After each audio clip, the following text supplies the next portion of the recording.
नमस्कार। Trains and travel में आपका पूरनपुर स्टेशन से बहुत बहुत स्वागत है। लोगों की आंखें थक गई ट्रेन का इंतज़ार करते करते कि कब होगा सीआरएस इंस्पेक्शन, कब यहाँ तक रेलगाड़ियाँ आएंगी और लोगों का आना जाना आसान होगा। अभी तक लोगों को इस यक्ष प्रश्न का कोई जवाब नहीं मिला है। पहले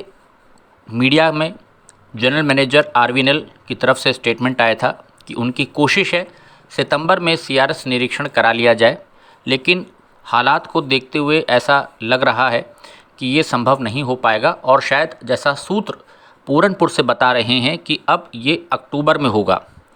लेकिन मेरा आपसे यही मानना है और कहना है कि जब सीआरएस निरीक्षण का प्रोग्राम आ जाए, शेड्यूल आ जाए उनका, कमिश्नर रेलवे सेफ्टी का, और डेट निकल कर के आ जाए, तभी आप किसी चीज़ को पक्का मानिएगा। क्योंकि एनईआर में हमारे इस जोन के अंदर कई बार डेट्स आई हैं, लेकिन चीज़ें समय पर नहीं हो पाती हैं। आज भी पूरनपुर स्टेशन पर पॉइंट्स वगैरह की कुछ चेकिंग चल रही थी और जैसा यहाँ पर सूत्र बता रहे हैं कि शायद पीलीभीत से मैलानी के बीच जैसे पूर्व में छोटी लाइन के समय टोकन प्रणाली थी, टोकन सिस्टम चलता था, तो शायद वैसा ही अभी भी शाहगढ़ से मैलानी के बीच ये जो रेलखंड हमारा तैयार हो गया है और जिसके सीआरएस के लिए सभी लोग पैकेज 3 में जितने भी यात्री और सब्सक्राइबर्स हमारे पढ़ते हैं, विशेषकर अकेला हंसपुर हॉल्ट से अगर हम शुरू करें, सेहरा मऊ हो, कुरैया हो, दूधिया खुर्द हो, उदयपुर खुर्द हो या हमारा पूरनपुर हो या फिर इसके आगे प्रसादपुर हॉल्ट और फिर शाहगढ़, सभी लोगों का यही अब कहना है कि इतना विलंब क्यों हो रहा है, जबकि लोको ट्रायल हो चुका है एक बार अनऑफिशियली, 2-3 बार उसके बाद भी लोको आए गए, ट्रॉली से कई बार निरीक्षण हो चुका है, मालगाड़ियाँ भी बैलास्ट लेकर के आ गईं, सारा काम हो गया, सिग्नल्स भी अब जल रहे हैं। तो आखिरकार अब विलंब क्यों हो रहा है, स्टाफ के आने में क्यों देरी हो रही है और सेक्शन ये हैंडओवर क्यों नहीं हो पा रहा है कि जल्द से जल्द ये रेलवे का स्टाफ यहाँ पर अपॉइंट हो, टिकट की प्रणाली यहाँ पर जो है वो लगाई जाए, सुदृढ़ की जाए, सब व्यवस्था शुरू हो और जल्द से जल्द इस रेलखंड का सीआरएस निरीक्षण करा करके फिर जो रेलगाड़ियाँ हमारी मैलानी जंक्शन तक लखनऊ से आ रही हैं उनको विस्तार दिया जाए।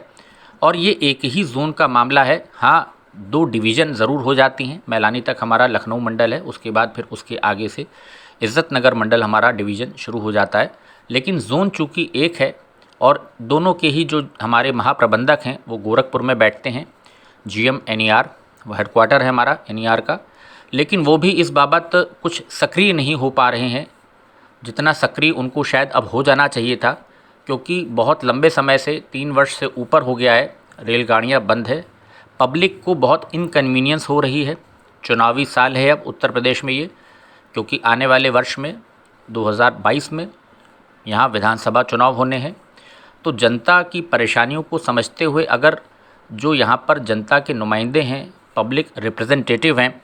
अगर वो तत्परता नहीं दिखाएंगे, सीरियस नहीं होंगे, तो चुनाव के समय उनको फिर जनता का जो रोष है, आक्रोश है, गुस्सा है, वो झेलना पड़ेगा। बहुत सीधी सी बात है, क्योंकि बस का सफ़र बहुत महंगा पड़ता है, सड़कें ख़राब हैं,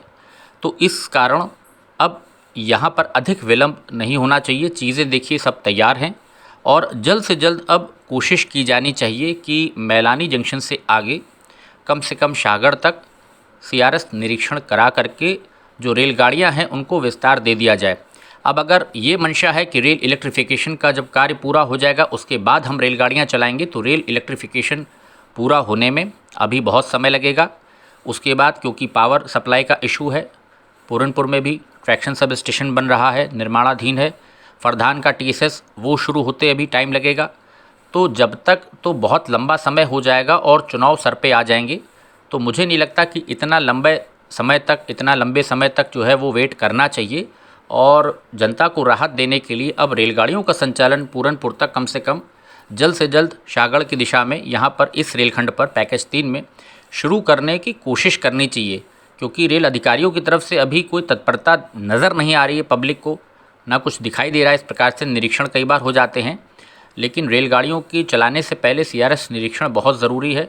मालगाड़ियों का आवागमन शुरू हो जाएगा, यहाँ पर जो लोकल व्यापारी हैं, स्थानीय व्यापारी हैं, ट्रेडर्स हैं, उनको फ़ायदा होगा तो उसके लिए भी सीआरएस इंस्पेक्शन होना बहुत ज़रूरी है और वो अब अविलंब कराए जाने के लिए कोशिश करनी चाहिए हमारे डीआरएम साहब को, इज़्ज़त नगर मंडल, और साथ ही साथ जीएम एनईआर, उनको अब सक्रियता दिखानी पड़ेगी, इसमें एक्टिव होना पड़ेगा, क्योंकि ऑलरेडी ये प्रोजेक्ट बहुत डिले चल रहा है। तो अब और अधिक विलंब ना हो, इसके लिए कृपया कोशिश करें आप लोग। ये छोटी सी अपील है इस वीडियो के माध्यम से।